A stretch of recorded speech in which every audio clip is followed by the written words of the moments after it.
बारामतीच्या पवार घराण्यामधल्या राजकीय महाभारताचा दुसरा अंक सुरू झालाय। राजेंद्र पवारांनी सुद्धा पवार घराण्यामधल्या वादावरती जाहीर भाष्य केलंय। सुनेत्रा पवारांची संभाव्य उमेदवारी आणि रोहित पवार पार्थ पवारांमधील सुप्त संघर्षावरही त्यांनी भाष्य केलंय।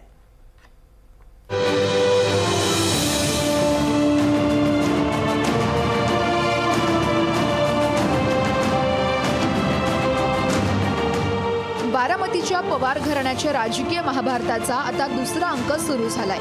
अजित पवार विरुद्ध शरद पवार संघर्षात आता राजेंद्र पवार यांनी देखील उडी घेतली आहे। राजेंद्र पवार हे शरद पवार यांचे दुसरे पुतणे। राजकारणापासून लांब असलेल्या राजेंद्र पवार यांची आता या संघर्षात एंट्री झाली आहे। राजेंद्र पवार यांनी सुनेत्रा पवारांच्या संभाव्य उमेदवारीवरती आपलं रोखठोक मत व्यक्त केलंय। सुनेत्रा पवारांची संभाव्य उमेदवारी वेदनादायी असल्याचं राजेंद्र पवार यांनी सांगितलंय। तसं आमच्या कुटुंबात वेदनादायक आहे, परंतु याचबरोबर 50-50 वर्ष जी कुटुंब या बारामतीतले मतदार कुटुंब जी आमच्या सगळ्यांच्या पवारांच्या सोबत आहे, त्यांना जेव्हा मतदान करायचं असेल किंवा त्यांच्यावर एखाद्याने कोणी प्रेशर टाकलं तर त्यांच्या ज्या लोकशाही तत्वाच्या बाबतीत जे त्यांच्यावर मानसिक दडपण जे येणार आहे ते खूप मोठं आहे। पवार घराण्यातील कुरबुरींना रोहित पवारांच्या राजकारण प्रवेशाचं निमित्त ठरल्याचा मुद्दा पुन्हा या निमित्तानं चर्चेला आलाय। पार्थ पवारांच्या राजकारण प्रवेशासाठी कुणाचीही आडकाठी नव्हती। त्यांनी मावळमधून निवडणूक लढवण्याचा निर्णय घेतला। मावळ हा मतदारसंघ अजित पवार यांच्या प्रभावाखाली असल्याचंही राजेंद्र पवार यांनी सांगितलंय।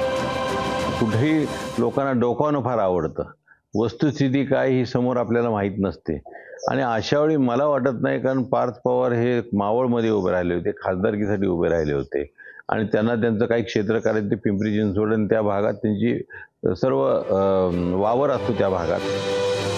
रोहित पवारांनी कुटुंबात कोणताही वाद नको म्हणून बारामतीच्या बाहेर स्वतःचं राजकीय अस्तित्व निर्माण केल्याचं राजेंद्र पवार यांनी सांगितलंय। एवढंच नव्हे तर कर्जत जामखेड हा मतदारसंघ रोहित पवार यांनी स्वतः बांधल्याचा दावा देखील त्यांनी केलाय।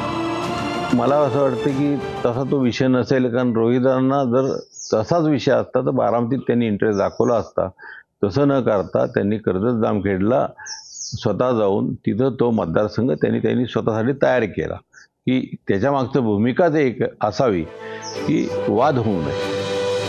अजित पवार विरुद्ध शरद पवार या गृहयुद्धात आतापर्यंत सुप्रिया सुळे आणि रोहित पवारच बोलत होते, पण आता कौटुंबिक संघर्ष वेगळ्याच वळणावरती येऊन पोहोचला आहे। त्यामुळे आता राजेंद्र पवार देखील येत्या काळात अजित पवार यांच्या टीकेला उत्तर देताना दिसले तर नवल वाटू देऊ नये। विकास कोकरे, लोकशाही मराठी, बारामती।